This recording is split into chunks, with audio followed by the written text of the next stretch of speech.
Praise the Lord. நான் உங்கள் brother Stephen. நீங்கள் நல்லா இருப்பீங்க, நீங்கள் சுகமாக இருப்பீங்க, நீங்கள் குடும்பத்தோட சம்பூர்ணமாக வாழ்வீர்களாக. ஆண்டவரும் அருமை போதகர் ரட்சகருமான இயேசு கிறிஸ்துவின் இனிய நாமத்தினாலே, கர்த்தருடைய நாமத்தினாலே நான் உங்களை ஆசீர்வதிக்கிறேன். நீங்கள் தொடர்ந்து சந்ததி சந்ததிகளாக, பேர் பேராக, குடும்பம் குடும்பமாக ஆசீர்வாதமாக இருப்பீர்களாக. அல்லேலூயா. தேவனுக்கு பிரியமான சொந்த ஜனங்களே, நாம் தொடர்ந்து உலக இரட்சகராகிய ஆண்டவராக இயேசு கிறிஸ்துடைய மானிட பிறப்பை குறித்து, அதாவது கிறிஸ்மஸை குறித்து நாம் தொடர்ந்து தியானித்து கொண்டு வருகிறோம். இந்த நாளில் கூட மத்தேயுல 1ஆம் அதிகாரம் 23ஆம் வசனத்தை எடுத்துக்கொள்ளலாம். மத்தேயு 1:23. அவன் இதோ ஒரு கன்னிகை கர்ப்பவதியாகி ஒரு குமாரனை பெறுவார், அவருக்கு இம்மானுவேல் என்று பெயரிடுவார்கள் என்று சொன்னான். இம்மானுவேல் என்பதற்கு தேவன் நம்மோடு இருக்கிறார் என்று அர்த்தமாம். அல்லேலூயா. கேப்ரியல் தூதன் யோசேப்பை பார்த்து சொப்பனத்தில் சொல்கிறார் பாருங்களேன், இதோ கன்னிகை. இதோன்னா மிக முக்கியமான வார்த்தை. இதோ அப்படின்னு சொன்னால் அதுக்கு அடுத்தது ஒரு முக்கியமான காரியம் நடைபெற இருக்கிறது, சரித்திரத்தில் முக்கியமான காரியம் நடைபெறுகிறது, அல்லது நமக்கு நலமான காரியம் நடைபெறுகிறது அர்த்தம். இதோன்னு அடுத்தது கவனிக்க அப்படின்னு அர்த்தம். வேதத்தில் எங்கெல்லாம் இதோன்னு வருதோ அங்கெல்லாம் நலமான காரியங்கள் எழுதப்பட்டிருக்கு. ஒன்று. இரண்டாவது, வேதத்தில் எங்கே இதோடு சொல்லப்பட்டிருக்கு அதுக்கு அடுத்தது எச்சரிக்கையின் காரியங்கள் கொடுக்கப்பட்டிருக்கும். அப்போ இதோடு மிக முக்கியமான வசனம் பாருங்களேன். இதோ ஒரு கன்னிகை. கன்னிகை அப்படின்னு என்ன அர்த்தம்னா, எபிரேய மொழியில் ஹல்மா அப்படின்னு அர்த்தம். ஹல்மானா திருமணம் நடப்பதற்கு முன்பாக நிச்சயதார்த்தம். முதல்ல நிச்சயதார்த்தம், அதுக்கடுத்து ஒரு வருஷம் பொறுத்து தான் திருமணம், இல்லையா? அப்போ அது வரைக்கும் அவள் கன்னி. இடையில் அவள் கர்ப்பம் அடைஞ்சிட்டாள்னா அது யோசிக்க வேண்டிய விஷயம். அதாவது ஆண் துணையை அறியாதவள் கன்னி என்று அர்த்தம். கிரேக்க மொழியில் தெளிவாக சொல்லப்பட்டிருக்கிறது. கிரேக்க மொழியில் சொல்லப்பட்டிருக்கு பர்தினோஸ் அப்படின்னா கன்னி பெண் அப்படின்னு அர்த்தம். யோசேப்புக்கு நியமிக்கப்பட்டிருக்கல, நிச்சயதார்த்தம் நடக்கும்போது யோசேப்புக்கு மரியாதை நிச்சயதார்த்தம் நியமிக்கப்பட்டிருக்கல, ஒரு வருஷம் பொறுத்து திருமணம். அந்த இடையில் பரிசுத்த ஆவியானவர் கன்னியின் வயிற்றிலே, அதாவது கன்னினா ஹல்மா கன்னின்னு அர்த்தம். புருஷனை அறியாத கன்னியின் வயிற்றிலே பரிசுத்த ஆவியினால் கர்ப்பம் உண்டாயிருக்குது என்று சொல்லி அங்கே எழுத வைக்கிறத மட்டும் பார்க்குறோம். நல்லது பிரியமானங்களே. அதில் இம்மானுவேல். இம்மானு அப்படின்னா நம்மளுடன் இயேசு, அல்லது நம்மளுடன். இம்மானுனா நம்மளுடன், அல்லது உங்களுடன், அல்லது உன்னுடன். ஹெல் தெய்வம். இம்மானுவேல்னா உன்னுடனே எலோகி தேவன், உன்னுடனே எகோவா. எவ்வளோ அழகாக சொல்லப்பட்ட வார்த்தை பார்க்கலாம். உன்னுடைய எல்ஷடாய், உன்னுடைய சர்வ வல்லமையுள்ள தேவன் அப்படின்னு அர்த்தம். எதற்காக நம்மளோடு அவர் இருக்கணும்? இம்மானுவேல் என்றால் தேவன் நம்மளோடு இருக்கிறதாக அர்த்தமா அப்படின்னு சொல்லப்பட்டிருக்கு. மத்திய எழுதுகிறார். இம்மானுவேல் அப்படின்னா யாருன்னு கேட்டிங்கன்னா, வானத்தையும் பூமி உண்டாக்கின சர்வ வல்லமுள்ள தேவன் பூலோகத்தில் மனிதனாக பிறந்து அவரை ஏற்றுக்கொள்கிற அத்தனை பேரும் தேவன் வந்து வாசம் செய்வார். அதுக்கு பேர் இம்மானுவேல். ஒரு அலையிலையா செல்லவா. அதை தான் நம்ம கிறிஸ்மஸாக கொண்டாடிட்டு வரோம். நல்லது. அதாவது 600ஆம் வருஷத்தில் ஏசாயா தீர்க்கதரிசி எப்படி எழுதுறாருப்பாருன்னா, 600ஆம் வருஷத்தில் ஏசாயா தீர்க்கதரிசி அழகாக எழுதுறார். ஏசாயா 7ஆம் அதிகாரம் 14ஆம் வசனத்தை வாசிக்கிறேன். ஆதலால் ஆண்டவர் தாமே உங்களுக்கு ஒரு அடையாளத்தை கொடுப்பார். இது ஒரு கன்னிகை கர்ப்பவதியாகி ஒரு குமாரனை பெறுவாள், அவருக்கு இம்மானுவேல் என்று பெயரிடுவாள். 600ஆம் வருஷத்தில் ஏசாயா தீர்க்கன் யாருக்கு சொல்கிறேன்? உசியா ராஜன் மகனாக ஆகாஷ் ராஜாவுக்கு சொன்னதை இங்கே புதிய ஏற்பாட்டில் இயேசு பிறந்தது அதை நிரூபிக்கிறது, தீர்க்கதரிசி நிறைவேறது பாருங்கள். அப்போ இம்மானுவேல், ஏன் அவர் நம்மளுக்கு இம்மானுவேலாக பிறக்கணும்? வெளிப்படுத்துகிற விசேஷத்தில் ஒரு வசனம் வாசிக்கிறேன் பாருங்கள். வெளிப்படுத்துகிற விசேஷம் 21ஆம் அதிகாரத்தில் 3 வசனம் வாசிக்கிறேன். 3ஆவது வசனத்தை வாசிக்கிறேன். மேலும் பரலோகத்திலிருந்து உண்டான ஒரு பெரும் சத்தத்தை கேட்டேன். அது இதோ மனுஷனிடத்திலே தேவனுடைய வாசஸ்தலம் இருக்கிறது, அவரிடத்திலே அவர் வாசமாக இருப்பார், அவர்களும் அவருடைய ஜனங்களாக இருப்பார்கள். தேவன் தாமே அவரோடு கூட இருந்து அவர்களை தேவனும் அவர்களுடைய தேவனாக இருப்பார். என்ன சொல்ல வருகிறார் யோவான் அப்போஸ்தலன் சொன்னால், மனுஷர்கள் மத்தியில் தான் தேவன் வாசம் பண்ணுவதற்கு விரும்புகிறார். அவர்கள் மத்தியிலே. அதுதான் ஆண்டவராக இயேசு சொல்வார். மத்தேயு 10 சினாப்டிக் காஸ்பல்ஸில் சொல்வார் பாருங்களேன், எங்கு 2 அல்லது 3 பேர் கூடி இருக்கிறீர்களோ அங்கே அவர் மத்தியிலே, அவர் நடுவிலே. நம்ம மத்தியில் வாசம் பண்ணுறது தான் அவருக்கு விருப்பம். இந்த வெளிப்படுத்த விசேஷம் 21ஆம் அதிகாரம் 3ஆம் வசனம் கடைசி காலத்தில் நடக்க போகிறதா இருந்தால் கூட, ஆனால் அவருடைய அர்த்தம் என்ன? தேவன் நம்ம மத்தியில் தான் வாசம் பண்ண ஆசைப்படுறார், நம்ம நடுவில். அதுதான் அவர் பிரியம். அவர் படைத்த ஆறு, மலைகள், காடுகள், சந்திரன், சூரியன், நட்சத்திரம் அங்கெல்லாம் வாழ அவருக்கு அவ்வளோ விருப்பம் கிடையாது. நம்ம மத்தியில் வாழ்வதற்கு தான் விருப்பம். அதனால தான் இம்மானுவேலாக தேவன் இந்த உலகத்தில் பூலோகத்தில் மானிடனாக பிறந்தாராம். எவ்வளோ சந்தோஷம். அதை தான் நம்ம கிறிஸ்மஸை கொண்டாடி வரோம். அல்லேலூயா. நல்லா கவனிங்களா. ஆதி காலத்தில் பார்த்தீங்கன்னா தேவன் மக்களோடு அசைவாடுகிற தேவன். முதல் குடும்பம் ஆதாம் ஏவாளோட ஏதேன் தோட்டத்தில் ஆதியாகமம் 3:8-9 வாசிக்கிறோம். தேவன் குளிர்ச்சியான வேலையிலே தோட்டத்திலே உலாவுகிற வழக்கம் உண்டு. அப்போனா தோட்டத்தில் யார் இருக்காங்க? ஆதாம் ஏவாள் இருக்காங்க. அவங்க மத்தியிலே வாசம் பண்ணுறது தான் தேவன் ரொம்ப பிரியமா. பாவம் செஞ்சுட்டாங்கன்னா அவர் கிட்ட போகுது. பாவம் செஞ்சுட்டா தேவனை தரிசிக்கவே முடியாது என்று எபிரேய ஆக்கியம் தெளிவாக எழுதுகிறார். நல்லா கவனிக்க பிரியமானவர்கள, அவரை எப்பெல்லாம் நம்ம தொழுது கொள்கிறோம், உபாகமம் 4:7 வாசிக்கிறோம். தேவனாக கர்த்தரை எப்பெல்லாம் நம்ம தொழுது கொள்கிறோமோ அப்பெல்லாம் அவர் பக்கத்திலே வந்து நின்று விடுவார். உபாகமம் 7:21 வாசிக்கிறார். தேவனாக கர்த்தர் உங்களோடு இருப்பார். உங்களோடு இருக்கிறதுல எந்தவித ஜாதி, எந்தவித மதத்தால், எந்தவித மார்க்கத்தால், பேயோ பிசாசோ எதுவும் ஒன்று அண்ட போகிறது, எந்த நோயும் ஒன்று அண்ட போகிறது கிடையாது. ஏன்னா அவர் உன்னோடு இருக்கிறார்.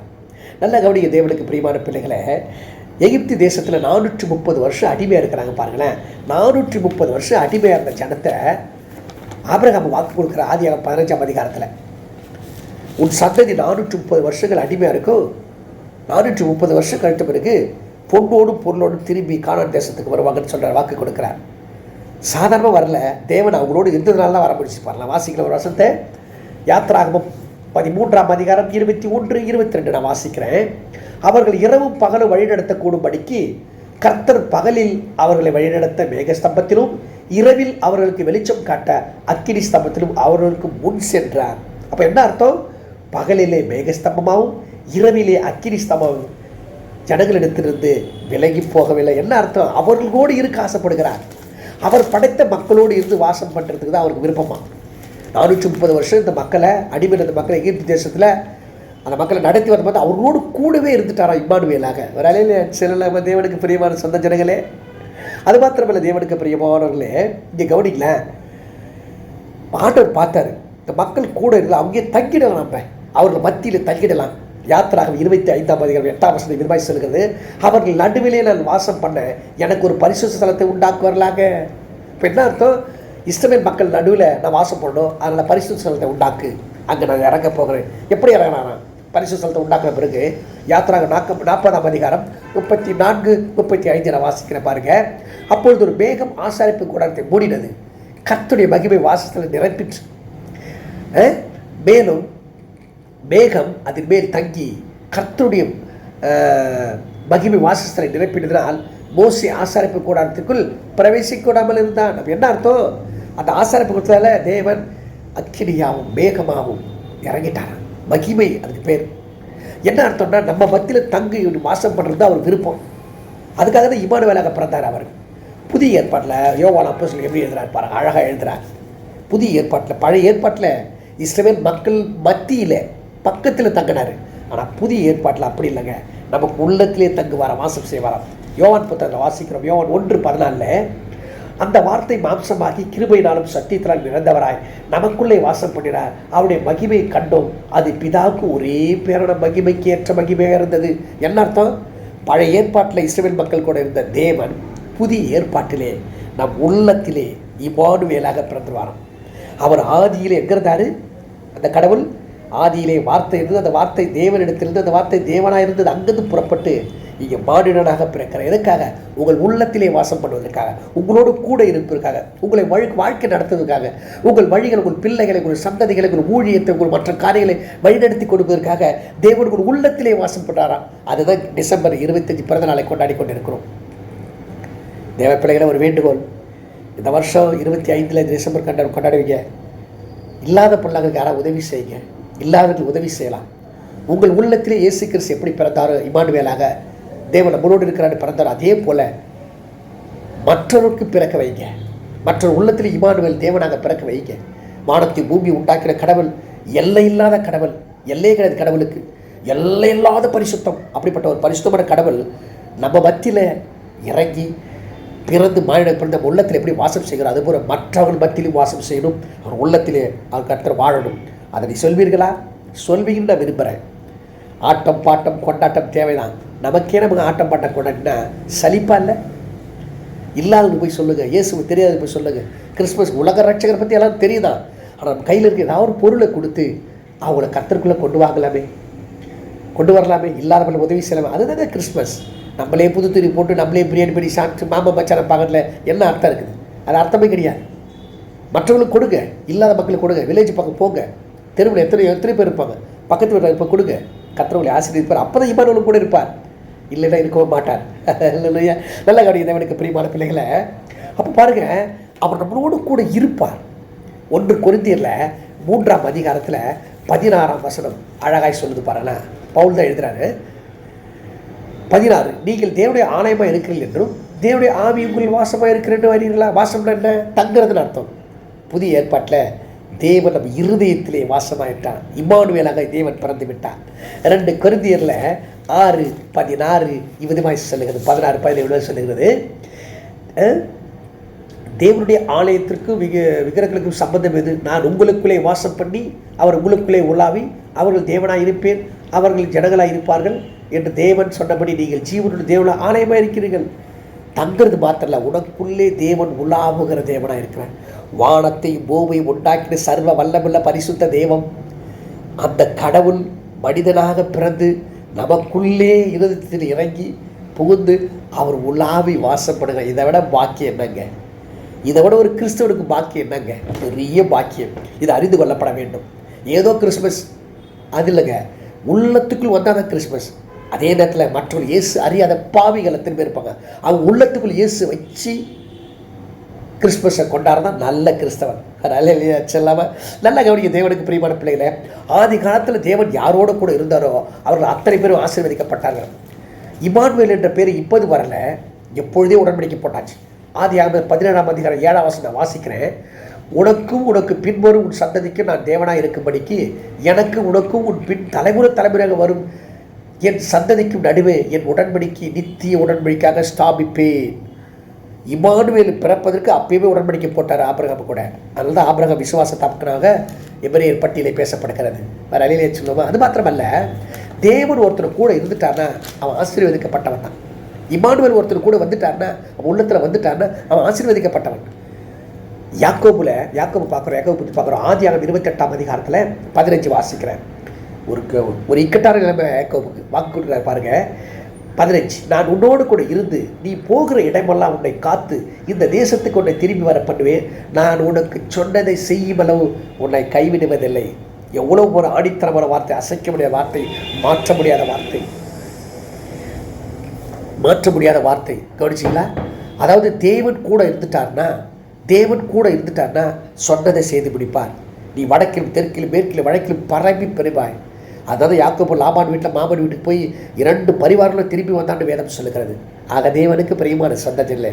அவர் உன்னோடு இருந்துட்டார்னா எவ்வளோ சந்தோஷம். மத்திய 28:20 வாசிக்கிறோம். இது உலகத்தின் சகல முடிவு பரியந்த நான் உன்னோட கூட இருக்கிறேன். எதுக்காக? நம்மளை ஆசீர்வதிப்பதற்காக, இம்மானுவேலாக தேவன் நம்மளோடு இருப்பதற்காக. கடைசியாக பாருங்களேன், தேவன் மாம்சத்தில் வந்ததுக்கு ஒரு அடையாளத்தை காண்பிக்கிறேன் பாருங்கள். 1 தீமோத்தேயு 3ஆம் அதிகாரம் 16ஆம் வசனம் விதமாய் சொல்லுது. 1 தீமோத்தேயு 3:16 இவ்விதமாய் சொல்லுது பாருங்களேன். அன்றியும் தேவ பக்திக்குரிய ரகசியமானது யாவரும் ஒப்புக்கொள்ளுகிறபடியே மகா மேன்மை உள்ளது. தேவன் மாம்சத்திலே வெளிப்பட்டார், ஆவியிலே நீதி உள்ளவர்கள் விளங்கப்பட்டார், தேவ தூதர்களால் காணப்பட்டார், புறஜாதிகள் பிரசங்கிக்கப்பட்டார், உலகத்திலே விசுவாசிக்கப்பட்டார், மகிமையிலே ஏறெடுத்துக் கொள்ளப்பட்டார். தேவன் மாம்சத்தில் வந்து பிறந்ததுக்கு ஒரு பெரிய ஆதாரம் பவுல் கொடுக்கிறார். வானத்தை பூமி உண்டாக்கின தேவன் மாம்சத்தில் வெளிப்பட்டாராம். ஆக தேவனுக்கு பிரியமான பிள்ளைகளே, அவர் நம்மளோடு இருப்பதற்கான ஆசைப்பட்டார். யோவான் 17ஆம் அதிகாரத்தில் இயேசு ஜெபம் பண்ண பொழுது 21 வாசி பார்க்குறோம். பிதாவே, நாம் எப்படி ஒன்றாக இருக்கிறோமோ அதே போல் நீர் எனக்கு கொடுத்து விட்டு நானும் ஒன்றாக இருக்க, அவரோடு கூட இருக்க எனக்கு அருள் புரிக்கணும்னு ஜெபம் பண்ணுறார். எனவே தேவனுக்கு பிரியமான பிள்ளைகளே, ஒன்று நல்லா கவனிக்க. அவர் நமக்குள்ளே வாசம் பண்ணுகிற தேவன், உங்களுக்குள்ளே உலாவி உங்களுக்குள்ளே வாசம் பண்ணுங்க. அதனால தான் தேவன் இந்த பூலகத்தில் மாநிலங்க பிறந்தார். அதுதான் கிறிஸ்மஸாக கொண்டாடிக்கிறோம். இப்போ இம்மானுவேல் என்றால் வானத்தை பூமி உண்டாக்கிற தேவன் ஒரு உள்ளத்துக்குள்ளே வாசம் செய்கிறார் அர்த்தம். ஜெபிக்கலாமா? அன்பு பிதாவே, உமக்கு நாங்கள் நன்றி செலுத்துகிறோம், நன்றி உனக்கு துதிக்கிறோம் அப்பா. இதுவரையில் அர்த்தம் தெரியாமல் கிறிஸ்மஸ் கொண்டாடணும். இந்த வருஷத்தில் எங்களுக்குள்ளே எங்கள் பாவியான மனுஷங்களை பரிசுத்தப்படுத்தி எங்களுக்குள்ளே இம்மானுவேல் உலாவினார் அப்பா. தேவன் எங்களோட இம்மானுவேலை இறங்கினார். அதே போல் மற்றொரு இடத்திலையும் இம்மானுவேலாக இருக்கத்தக்கதாக தேவன் உதவி செய்யும்படியாக நாங்கள் ஜெபிக்கிறோம். எங்கள் குடும்பங்கள், பிள்ளைகள், வேலை ஸ்தலங்கள், எங்கள் வருமானங்கள், எங்கள் ஊழியர்கள், எங்கள் வாலிப பெண் பிள்ளை, ஆண் பிள்ளை யாவரையும் ஆசீர்வதித்து காக்க கடவாராக. God bless you. Praise the Lord.